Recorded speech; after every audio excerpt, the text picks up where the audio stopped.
Now, there's no getting away from it. Knowledge is a pretty low level skill. It's just memory. You just have to remember things. But in our exams for business studies, despite them not receiving a huge amount of marks on their own, if you don't get those knowledge marks, if you don't have the knowledge, then you're not going to be able to access the harder application, analysis, and evaluation marks.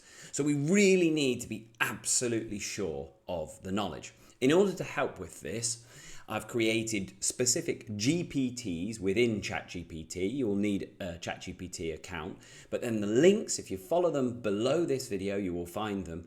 And I've created these GPTs for each specific part of the syllabus. The one on my screen that you should be able to see now is Unit 1 Knowledge Tester of IGCSE. I've put them for AS and for A2 Business Studies as well, but this one is just for Unit 1.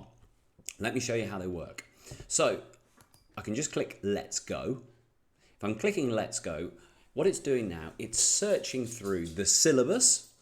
I've uploaded the syllabus in there, and it's also searching through a version of the textbook. It knows all of the content of the textbook. Now, these questions, they're not great questions, they're not exam questions. These are designed to test whether you know your content, whether you've revised well enough. So define opportunity cost. That's just knowing. There's no understanding to that. List 4 factors of production. Again, it's not asking you to explain really, it's just checking whether you know these things. Occasionally, it might throw out a question that's a bit more advanced, not specifically in the syllabus because it's taken it from the textbook and the textbook's gone a bit further. If that is the case, you can always say, I don't want that question, but it's good to know what's in the textbook. So how do we deal with it? Well, you can use this in 2 ways. Firstly, you can just open this on your phone and you can just casually keep chatting with it using your phone, a fairly casual approach, and that's great. But I'm going to show you the more serious approach that I set my students for homework. So here I've clicked Let's Go, and this has given me 5 questions from everywhere. I can also, if I want, say, no, I only want questions from 1.2. Because it knows that syllabus, you can have a look at your syllabus, whatever your teacher is setting you. So now it's giving you from unit 1.2. If I try and ask it from 2.2, this GPT is going to say, I don't know what you're talking about because it doesn't know unit 2. But as ever with these things, you chat back and forward. Now, here I've got my 5 questions. If we're taking it more seriously, what I would recommend, if you're not using a paid account, remember, you're going to be cut off. So it's designed to give 5. You can ask it for 10, you can ask it for 15, you can ask it for 20. It can do that.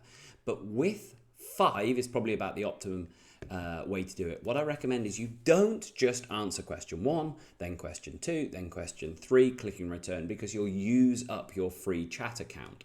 So what I think is the best way is to copy those questions, no rush when you're taking it seriously, put it into a Word document, and then you can start answering them below. Once we've got all of those answers, we then copy it back in, so you're only using one chat in the window.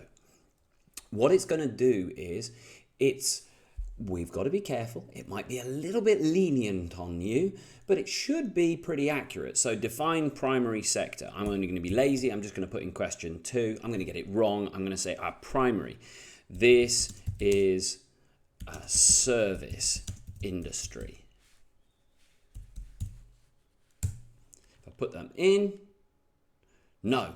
The correct answer to question 2 is the primary sector involves the extraction and use of raw materials to produce raw materials from other businesses. So it knows it's going to be checking what is a mixed economy. One where, let's try and put the wrong answer, one where partnerships and sole traders exist. Wrong answer. A mixed economy, so there we go. Now, you're going to be using this to test your knowledge. It will know the right answers. Once you've done this, what I recommend, if your teacher is on board, if you're using it on your own, absolutely fine. It should be pretty accurate, but the best way, and what I expect of my students, is afterwards, after they've used it, when it's set for their homework, they click this share button. It will create a link. I've now copied that link, and then I'm going to send that and hand that back into my teacher. Now, me as a teacher, I can see your chat. Really, really useful. If you get a difficult question, you can say, I want other 5 questions, but this is to be used little and often to really check whether you've got the understanding, sorry, not the understanding, but the knowledge behind the content. I hope it helps.